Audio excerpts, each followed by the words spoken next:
до која мера Србија е закана за безбедноста и стабилноста на Западен Балкан, на регионот воопшто и исто така во тој контекст и во однос на нашата земја.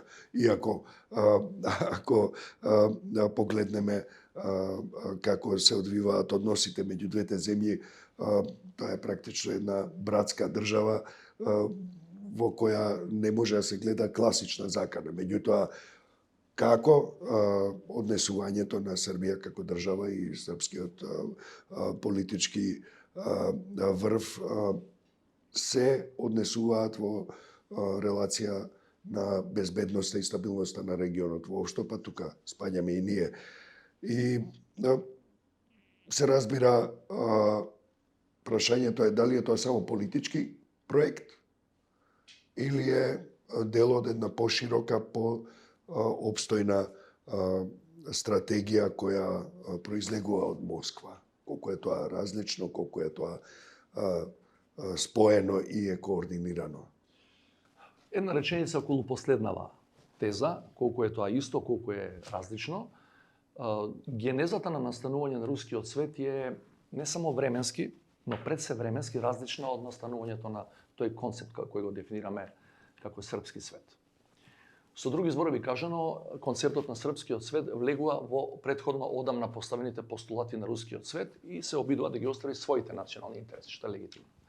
Чи тоа не се прави руски свет денеска, а од понеделник ќе правиме други помали светови кои ќе ја туркаат нашата агенда. Тоа е стратегија која многу помали држави ја правеле низ историјата. Најдобро е, например, кога се осамостојуваш како држава, да ја сетите, тоа го правеше Хрватска, Словенија и ние го правевме. Најдобро е ако можеш твоите национални аспирации за посебна држава, за независна држава, ако можеш да ја вклопиш во големите планови на големите држави. Зашто самостојно не можеш да дојдеш до независност. Значи, српскиот свет е понова рожба, така да кажам. Понова рожба е. Меѓутоа, јас се во однос на влијанието на руско-српскиот свет во регионот имам една сосема поинаква дефиниција од она што е мејнстрим до сега.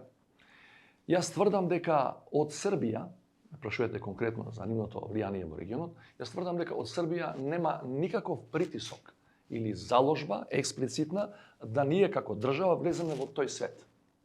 Јас тврдам дека нашите политички гарнитури, не сите се разбира, некои и до одреден степен, сакаат самите да бидат дел од тој свет. Гледате, за да ја подкрепам последнава теза, има серија конкретни потези од наша страна кои тоа го покажуваат, меѓутоа, најсоголено кажам, кои се тие неколку димензии на рускиот свет, ако сакате и на српскиот свет? Во рускиот свет спаѓаат етничките руси, оние кои зборуваат руски јазик, а не се етнички руси, и верниците на Руската православна црква. Пренесете го тоа во регионален контекст, етнички срби, српски јазик, Српска православна црква.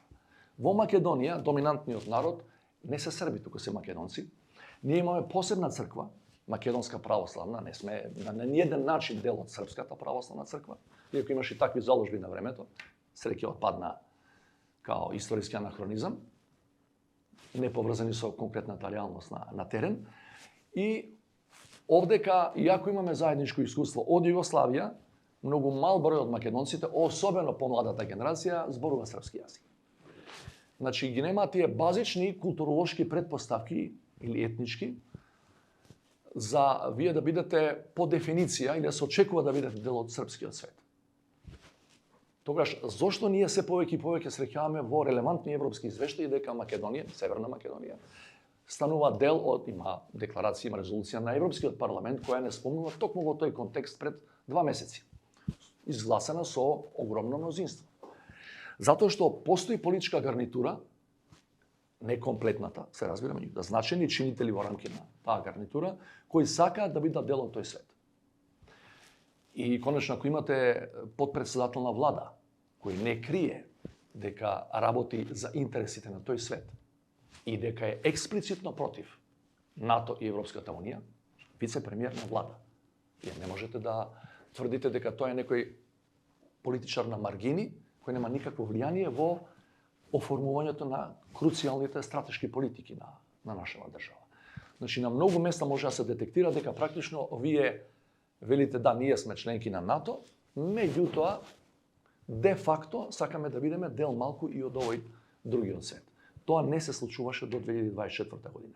Значи, не зборам сега за популацијата од целина. Зборам за политичката елита која секој пат и секаде во било кој историски период ги предодредува магистралните правци по кои треба да оди една нација и една држава. И не може да очекувате вие од обичниот човек, не знам, кој работи од крпи од први до први, да ви постави магистрален правец, да рече Македонија од денес, па наредните 50 години, ја гледаме тамо вкотвена. Туку тоа е работа на оние кои ги бираат луѓето да ја водат државата. Значи, кога водиш, треба да знаеш каде водиш и зошто водиш. Не само за да бидеш некаде. Ние не отидовме во НАТО затоа што беше модерно. И затоа, сите прават така. Него затоа што имаме конкретна придобивка. Инвазијата руска во Украина покажува дека е одлично што на време, да кажам во наводници, и преку време, дури подоцна по мене, меѓутоа, сепак на време го фативме последниот воз да влеземе во Алијансата, инаку да бевме сами, сега, во оваа ситуација, во овие силни геополитички бури кои дуваат низ континентот, не знам колку ќе бевме и од безбедносен аспект стабилни.